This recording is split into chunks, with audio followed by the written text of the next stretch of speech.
예수님께서 십자가에 잡혀 돌아가시기 전 하루 전날이 6월절이었습니다. 여러분 동영상을 통해서 여러분 보셨듯이 Remember me, 나를 기억하라. 성찬식을 행하신 다음에 거기 있는 제자들에게 이를 행하여 나를 기념하라. Do this always, 항상 Remember me, 나를 기념하라. 마지막 6월절의 성찬식이었습니다. 우리는 여러분 지난 40일, 지금 아직 46일째가 날짜로 보면 되는데, 지난 2월 성의수요일부터 지금까지 종려주일 오늘까지 사순절 6주째를 보내고 있습니다.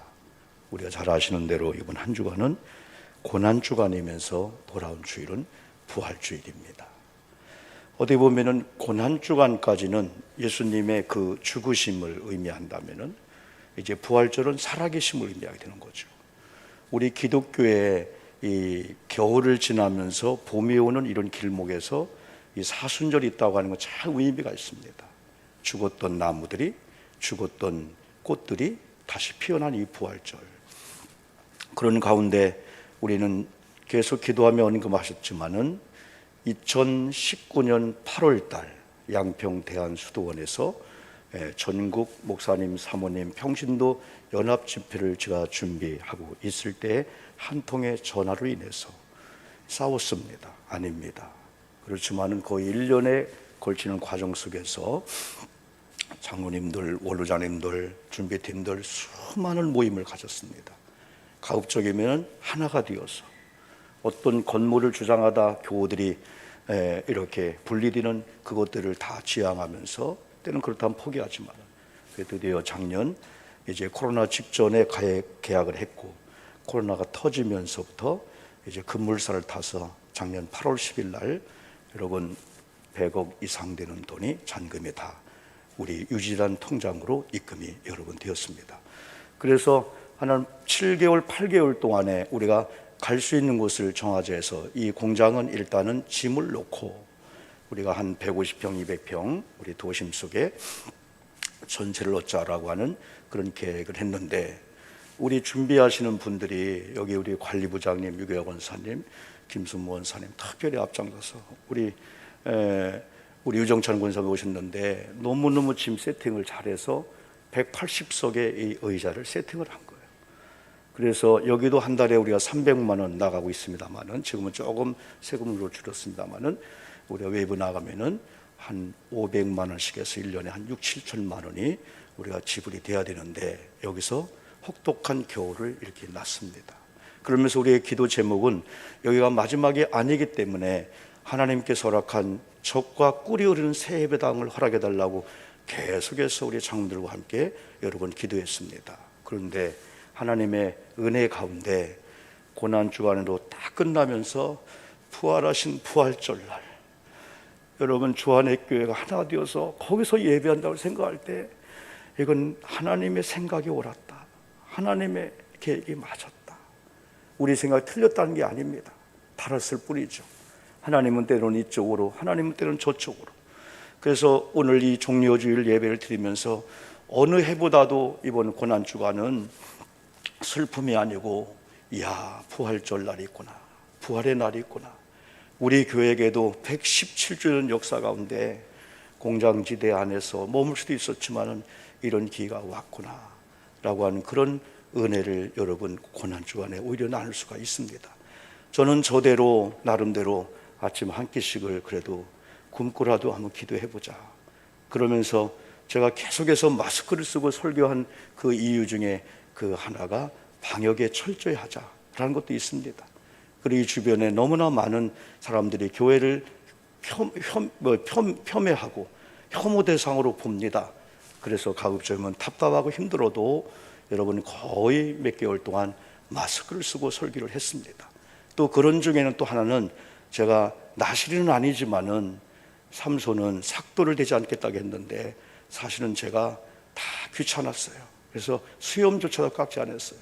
근데 어제 조금 다듬어서 우리 아내는 다듬기 아니라 싹 밀어버리지요. 밀어 했는데 아니야. 이번 고난주간까지는 나쁜 결기가 아니라 하나님 앞에 나름대로 어떤 것이 해결될 때까지 가급적이면 그런 쪽이 아니고 하나님께 시선을 돌리면서 해드렸다, 그런 마음을 가지고 오늘도 이렇게 왔는데, 사실은 이 마스크 속에는 여러분 보는 얼굴이 아닌, 옛날 우리가 1년 전에도 한번 제가 그랬었어요. 그런데 이번 주가 지나면은 싹 깠기 때문에 특별히 이번 마스크는 더 잘 내려와서 여러분이 설교할 때마다 목사님 왜 자꾸 손을 잡고 올리고 하냐 하는데, 오늘은 여러분 조금 험한 꼴이지만은 여러분의 제 얼굴을 공개하면서 저도 한번 마스크를 벗고 여러분 설교를 해보려고 합니다. 여러분 속으로 비웃지 마시고요. 이번 토요일 날 되면 저도 싹 깎겠습니다. 그래서 깨끗한 모습으로 여러분 앞에 서겠습니다. 자, 설교 이제 하겠습니다. 이거 보지 마세요. 말씀만 잘 그럼 들으시고요. 여러분, 코로나 상황 속에 이 종료주일은요 너무나 귀하고, 또 우리가 이런 상황 앞에서 금주 한 주간의 이 종료주일은 너무나 귀하다고 할 수 있습니다. 많은 설교를 들었습니다. 종료주일을 통해서, 고난주간을 통해서 이번에 특별 새벽기도는 간략하게 가상치료, 주님의 십자가에서 7마디 외마디 말씀을 우리가 나누면서 같이 은혜를 나누고 있는데요, 특별히 예루살렘에 입성하시는 이 주님의 마음을 우리가 아냐 이거예요. 오늘 주님께서 최후의 만찬을 하시면서 성찬하시면서 Remember me, 나를 기억하라. This always, 항상 나를 기억하라 라고 하는 이 주님의 이런 음성 속에서 우리가 기념이라고 하는 거하고 이 기억이라는 말을 같이 볼 수가 있어요. 나를 기념하라, 이건 잊어먹지 말라는 거예요. 기억하고 항상 행해달라는 거예요. 그래서 우리는 여러 가지 말씀이 있지만은 오늘 종료주일에 저와 여러분이 내가 주님의 마음을 얼마나 알고 있나, 내가 주님의 마음을 알았다면은 얼마나 기억하고 있나. 그러면 안다라고 하는, 기억하라고 하는 기념의 의미를 알고 실제 우리 삶 속에서 주님이 보실 때, 야, 너는 나를 기념하는 삶을 살고 있구나. 너는 내가 말한 거, 내가 마지막 행한 거, 부탁한 걸 지켜 행하고 있구나. 성경은 종종 마지막의 이야기가 많이 나와요. 마지막 이야기가. 특별히 예수님께서 하늘나라 가시면서 우리에게 마지막 부탁한 그 장면이 마가복음 16장이나 마태복음 26장인데 전도하여라 그랬어요. 영혼을 맡겨놓고 한다. 전도하여라. 내가 항상 있다라고 하는 말하면, 전도하다가 주의 사역하다가 핍박을 받고 어려움을 당해도 내가 핍박의 현장에 있으니까 그거 두려워하지 말라는 하나님의 이 메시지가 거기 달려있는 거죠. 특별히 오늘 우리는 세 가지를 한번 생각해 보려고 합니다. 그 중에 하나가 주님의 마음은 내 것이다, 주께서 쓰시겠다는 겁니다. 잘 알고 있는 사건입니다. 예수님이 예루살렘 성에 입성하려고 할 때 우리가 잘 아시는 대로 나귀를 타고 가시려고 하는 하나님의 계획이었어요. 이미 이것은 예수님이 생각하기 이전의 구약시대에 많은 예언자를 통해서 예언했습니다. 중요한 것은 예수님은 소유가 없었습니다. 나귀 한 마리가 없었습니다. 주인 있는 나귀를 제자들에게 끌고 오라고 했을 때 제자들은 걱정했습니다. 주인이 뭐라고 하면 어떡합니까 예수님?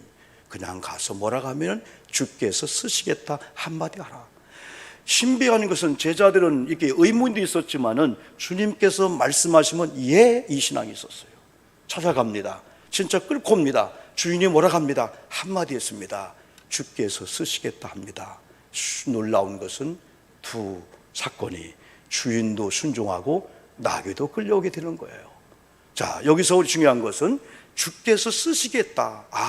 주님의 마음이 오늘 우리 교회를 향하여, 저와 여러분을 향하여, 우리가 지금 소유하고 있는 것들, 우리의 가정 모든 이것들을 향하여 내가 쓰겠다라고 했을 때 우리는 주인의 심정에서 창조주 하나님의 주재권이구나, 나는 관리 차원에서 소유주지만은 전체 이 일을 책임지는 분은 우리 주님이구나 하면서 우리가 주님께 드릴 수 있냐 이거죠. 주께서 쓰시겠다. 창조주 하나님께서 온 우주 만물을 창조하시고 저와 여러분을 창조한 다음에 우주 만물을 다 내 거다 그랬습니다. 우리 겁니다. 관리하여라 그랬습니다. 그걸 청직이라고 합니다. 근데 더 중요한 것은 창조 만물이 하나님의 것인데 창조한 인간들에게 다스려라, 바로 네 거다, 잘 관리하라, 너는 청직이다 했는데, 더 중요한 것은 너는 내 거다는 거예요. 우리가 주님의 거라는 거예요. 그래서 창조를 이야기할 때 가장 아름다운 것은 창조주 하나님을 기억하며 나는 하나님의 작품이구나, 나는 하나님의 거구나, 하나님의 소유물이구나. 더 나아가서 하나님께서 지정해 준 그런 자리, 항상 우리가 강조하잖아요. 그게 창조성에 따라 아름다움이 따라오게 되는 거예요. 창조하신 하나님을 기억하고 주체권을 인정하고 피조물로서 하나님이 원하시는 삶을 사는 거예요. 하나님이 보낸 그곳에서, 하나님이 보낸 그 장소에서 때론 내 마음에 안 들고 그럴지라도 거기가 하나님께서 지정한 자리구나 라고 하면서 거기서 꽃을 피우는 게, 이게 창조주 하나님을 의지하며 인정하면서 사는 사람들의 모습이라고 여러분 볼 수가 있죠. 오늘 우리에게 주님께서 쓰시겠다 할 때 내 생명도, 내 물질도, 내 가정도 주님의 것입니다 하면서 주님의 손에 이 들려지는 게 얼마나 소중한지 몰라요. 어떻게 보면 지금까지 이 모든 과정도 힘들고 어려운 것도 있었고 오해도 있었고 많은 게 있었지만은 어떻게 보면 주님, 우리는 할 수 없습니다. 주님의 손에 들려준 그게 있기 때문에 주님이 하신 게 아닐까. 요한복음 6장의 오병의 사건 마찬가지죠. 안 됩니다. 먹일 수가 없습니다. 다 부정으로 볼 수밖에 없습니다. 그러나 어린아이의 오병이어가 주님의 손에 들려지니까 12바구니 남는 역사가 남지 않았습니까? 그래서 이번 종료주일은, 그래, 내가 가지고 있는 거, 내 호주머니에, 내 패스보드에, 아니면 우리 금고에 머무르지 않고 언제라도 주께서 쓰시겠다 하면 주님 하고 열어드릴 수 있는 이런 자세, 주님이 결코 빼앗지 않습니다. 또 한 가지 우리에게 기억하는 주님의 마음은 나귀를 통해서 교훈입니다. 이 나귀가 어느 날 그냥 주인과 함께 들에서 먹고 자랬는데 어느 날 수많은 사람들의 환호 속에, 그 군중 속에 들어갑니다. 그런데 나귀는 그걸 잃으면 안 됩니다. 내 등 위에는 예수님이 타셨구나.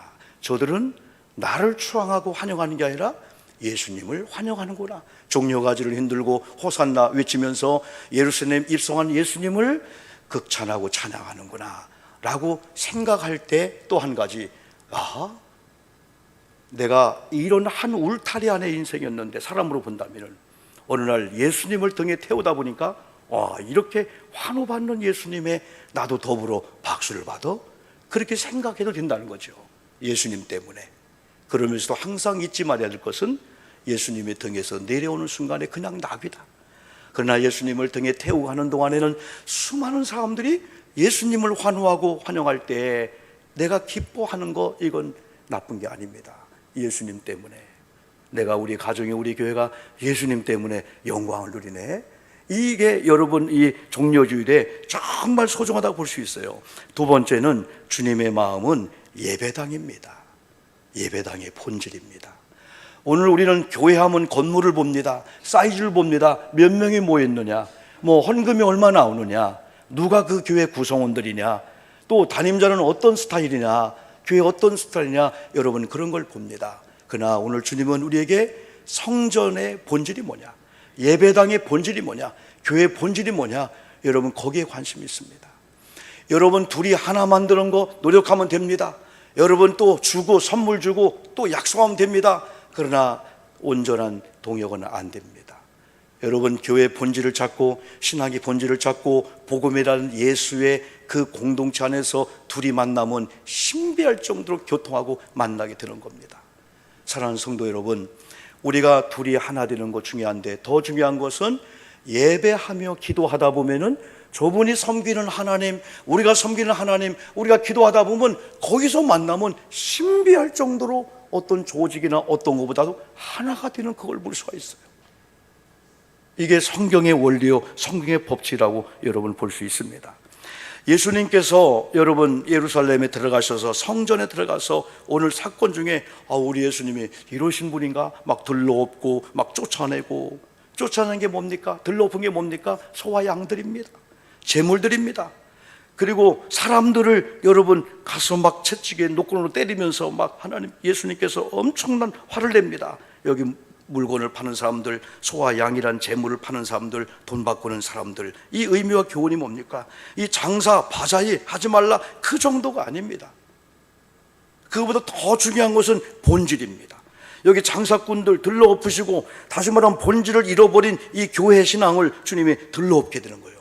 어떤 형식도 중요하고 의식 중요합니다. 예배 드리는 것 같이 분위기 만들고 더 중요합니다. 그러나 더 중요한 것은 이 교회 안에, 우리 심령 안에 복음이신 예수가 있는 자처럼 예배하냐 이거예요. 사람들을 의식하기 전에 하나님이 계시구나, 내 마음에 우리 주님이 계시구나, 내가 지금 하나님 앞에 섰지, 코람데오야, 하나님 앞에 예배하는 거지, 하나님 앞에 이렇게 예물을 드리는 거지, 또 하나님 앞에 내가 찬양하는 거지. 본질을 찾자는 거예요. 예배당도 중요하고 건물도 중요하고 교회 사이즈 중요하고 숫자 다 중요하지만은 어떤 형식 의식보다 더 중요한 것은 복음이신 예수가 그 예배당 안에 계시냐. 복음이 주체가 되고 복음이 중심이 되고, 첫 번째처럼 창조주 하나님의 주재권을 인정하는 많은 사람들이 아버지를 부르면서 예배하는 그런 예배 공동체나 이거죠. 구약시대의 성전의 사상은 놀랍습니다. 건물 자체가 성스러운 거고, 건물 자체가 성전이고, 건물 자체 안에 하나님이 임재하는 곳으로 그들은 여기기 때문에 아주 엘리트 사상이 있었어요. 아무나 성전에 올 수가 없어요. 그래서 지성소 같은 경우는 제사장들만 들어갔어요. 그것도 대속죄일 날 1년에 한 번 들어가고, 또 수시로 백성들의 죄를 가지고 들어갔습니다마는 정확하게 회장으로 구별을 시켜놨어요. 이게 예수님 십자가 죽으심으로 완전히 개방이 되어서 누구든지 하늘의 지성소에 들어가듯이 우리가 이런 교회 안에서 하나님 앞에 단독자로 서서, 그룹을 서서 여러분 예배할 수가 여러분 있었죠. 왜 예수님께서 예루살렘 성전을 가끔 이렇게 인용하셨을까요? 요한복음 2장 오늘 19절, 이 성전을 헐라 내가 사흘 동안에 일으키리라. 깜짝 놀랐어요. 왜? 그 당시만 해도 유대인들의 성전 사상은 이게 46년 걸려진 성전인데 어떻게 예수님께서 허물어 버리면은 3일 만에 진다고 하느냐? 말도 안 돼. 아직도 그들은 예배당과 성전의 본질을 몰랐고, 주님이 말씀하는 그 말씀의 의미와 그 본질을 몰랐기 때문에 이 성전을 헐어버려라, 내가 3일 만에 세우라 했을 때 그들은 성전만 눈으로 봤습니다. 견고한 벽돌만 그들은 여러분 보았습니다. 여전히 유대인들의 관심은 성전이라는 건물이었습니다. 21절에서 그러나 예수님은 성전된 자기 육체를 가리키라고 완전히 반전을 시켰습니다. 이 성전이 46년 동안 헤로스에 의해서 지어진 정치적인 성전 얘기 아니고 예수님의 몸을 의미해주고 있어. 여기서 유대인들에게 혼란이 오게 여러분 되는 겁니다. 여러분, 우리가 임시초소를 여기 공장에서 7, 8개월 보내면서 추운 겨울 고생을 많이 했습니다. 임시초소가 교회가 되는 순간에, 예배당이 되는 순간에 주님의 몸된 성전, 예수님의 육체 안에 들어와서, 또 고린도전서 3장 16절 계속 말씀한 대로 이제 너희가 성령의 사람이 되었다는 거예요. 이제는 너희 안에 성령이 거한다라고 하는, 우리는 요한복음 고린도전서 3장 10절 말씀을 여러분 꼭 기억하고 있지 않습니까? 성령이 거하시는 전이 바로 성전이다. 우리 몸이 성전이라는 거예요. 이런 벽돌 건물을 넘어서 예수를 모신 이런 공간이 성전 예배당이구나, 교회구나. 그리고 하나님의 영인 성령을 바로 모신 우리가 바로 이 성령의 이 전이구나. 이게 바로 고린도전서 3장 10절 말씀입니다. 이렇게 고린도 교회에게 바울은 강조합니다. 너희는 너희가 하나님의 성전인 것을 몰랐느냐? 하나님의 성령이 성전 안에 거하는 것을 몰랐느냐? 17절에서는 누구든지 하나님의 성전을 더럽히면 건물을 더럽히는 정도가 아닙니다. 예배 공동체, 성령 안에 거하는 여러분들을 누가 더럽히면은 오늘 성경은 이렇게 말씀해 주고 있습니다. 하나님이 그 사람을 멸하시리라. 하나님의 성전은 거룩하니 너희도 그리하리라. 성전은 복음이신 예수가 계시기 때문에 거룩성을 회복해야 됩니다. 그리고 성령의 전 우리도 거룩성을 회복해야 됩니다. 이스라엘 백성들이 요단강을 건너서 가나안 땅에 들어가기 직전에 계속 설교를 한두 번 했죠. 오늘 밤 너희들 성결케 해. 옷도 빨어, 마음도 빨어, 회개해. 그리고 언약궤를 앞세워, 말씀을 앞세워. 그러면 그때부터 뛰어들어. 갈라지지 않은 걸 발을 딛는 순간에 갈라져서 육지처럼 갈 거야. 이 약속을 여호수아를 통해 줬고, 여호수아가 제사장에 명령했더니 거기 있는 제사장들이 다 여러분 순종을 여러분 합니다. 그런 가운데 가나안 땅에 여러분 들어가게 되죠. 그래서 어떻게 보면 우리 주님께서는 이런 건물을 넘어서 성령이 거하는 전, 또 주님의 성령이 우리 안에 있다라고 하는 이 사실 속에서 이 건물을 헐어버려라 라고 할 때 어떤 의미는 우리 교우들이 건물에 너무 매이지 말라는 거예요. 건물이 없는 교회도 많이 있어요. 우리가 새로운 예배당에 갑니다. 건물에 너무 찬사하지 마세요. 더 중요한 것은 복음이신 예수가 성전에 몸된 주님의 머리가 되는 주님의 몸된 지체들이 모인 거기 때문에 성전 되시는 예수님을 높이고 예수님을 찬양할 때 건물은 예배당이 되어서 예배하는 곳처럼 만들고 여러분들의 안식을 만들고 그런 공간을 만들어주는데, 복음도 예수도 본질을 빼버리고 우리가 건물만 우리가 자랑한다면은 우리는 예수님 당시에 유대인들처럼 우를 범할 수가 여러분 있습니다.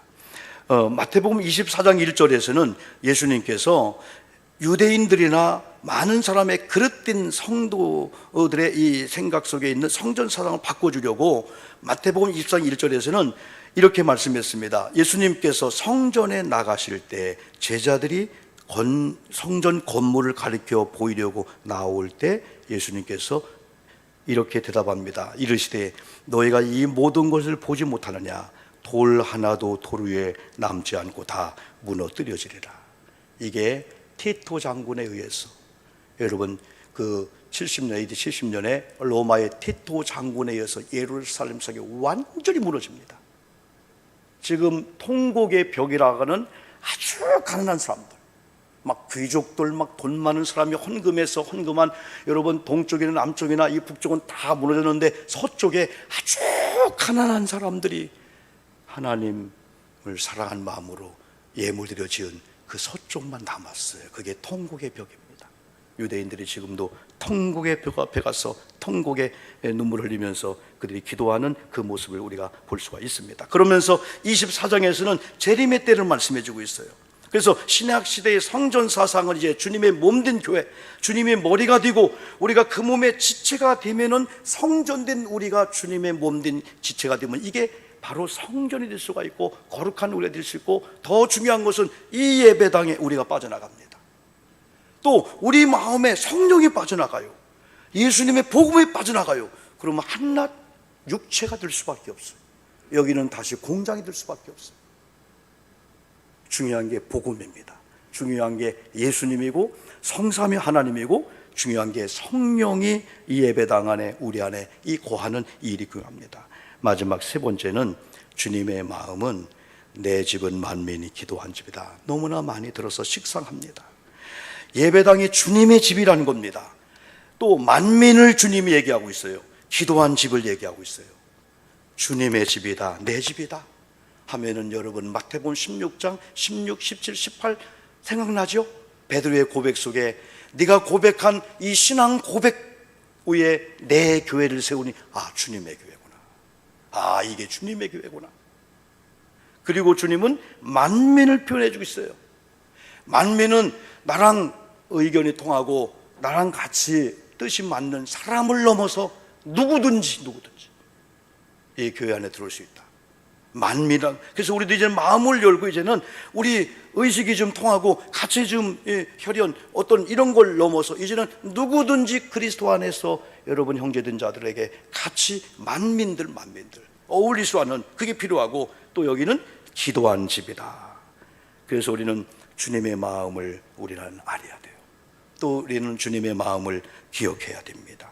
여러분, 기억이라는 창고가 있습니다. 우리는 기억이라는 창고가 있기 때문에 우리 기억 속에 잘못된 것들은 해결해서 빼내고 좋은 추억들이 많이 있어야 트라우마라는 것 때문에 우리가 여러분 절망하고 망하지 않아요.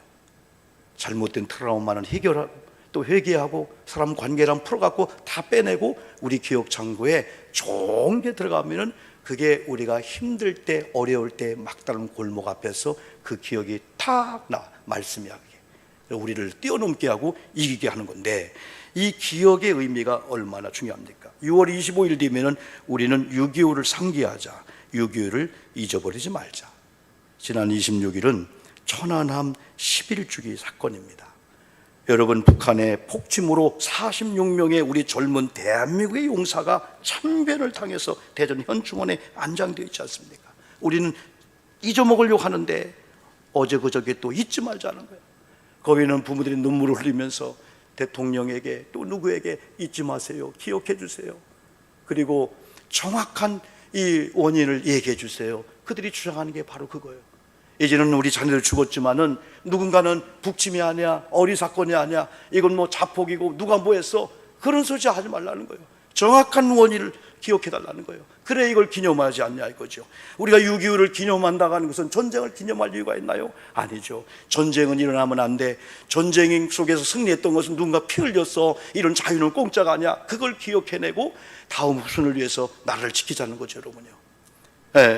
여러분, 이제 기억의 의미를 말씀드리고 맞추려고 합니다. why, 왜, who, 누가, when, 언제, what, 무엇을, where, 어디에 정확하게 알아내는 겁니다. 오늘 예수님의 예루살렘 입성 장면에서 주신 이 메시지, 나귀 사건을 통해서 내 것이다, 창조주 하나님의 주재권 주께서 쓰시겠다라고 하는 것이 주님의 마음이구나, 기억하고 기념하자. 예배당의 본질은 주님의 몸된 성전이야. 이 안에 복음이 있어야 돼. 이 안에 성령이 역사해야 돼. 그럴 때 여기서 진정한 예배가 나오고, 진정한 회개가 올라갈 때 용서가 나오고, 여기서 회복이라는 공동체 형성이 되고, 또 만민이 기도한 집이야. 기도한 성도로 예배당이 기도수로 가득 차야 돼. 이단은 안 되죠. 그러나 그리스도 안에서 구원받고 신앙에 고백하는 고백적인 성도님들이 이 예배당에 들어와서 여러분, 이 기도 소리가, 찬양의 소리가 이번에 회복돼야 됩니다. 종료 주일에 고난주간에 특별 새벽 기도를 하자는 거예요.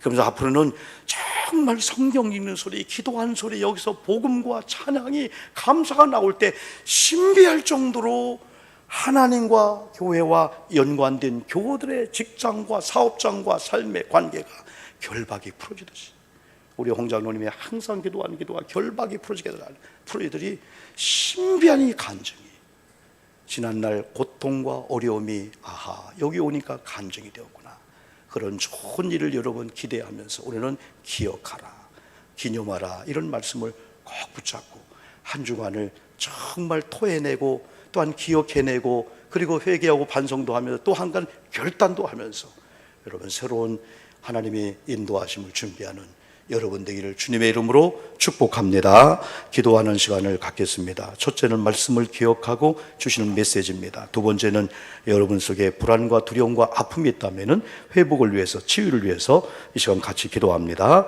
하나님 고맙습니다. 말씀을 주심을 감사합니다. 하나님, 우리가 때로는